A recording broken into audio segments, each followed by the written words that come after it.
sabi ng kaibigan ko, yung deduction daw 6 months. Alam nyo kasi, kung yung nahanap yung agency 6 months, palitan nyo, maghanap kayo ng ibang agency. Maraming agency dyan sa Pilipinas na merong nag-o-offer ng 2 months to 3 months na deduction.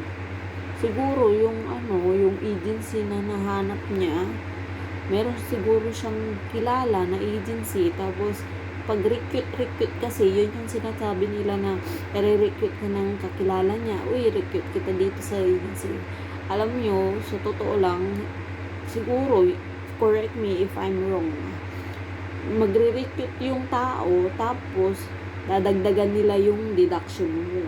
So, yung another deduction na dapat na mapupunta sa'yo, ibibigay nila doon sa nag-recruit. Yun yung pagkakalam ko Siyempre, some of my friends, sabi nila yun. Pero, kung gusto mo talagang mag-abroad, maghanap ka ng 2 months to 3 months. Merong agency dyan. Huwag kang maniwala sa kakilala mo. Uy, yung kakilala ko 6 months, 4 months, 6 months. Huwag kang doon. Maghanap ka ng ibang agency na mas legal doon. Huwag kang masyadong matitiwala sa friend mo, lalo na hindi mo siya kilala at hindi mo gaano pa nakikilala.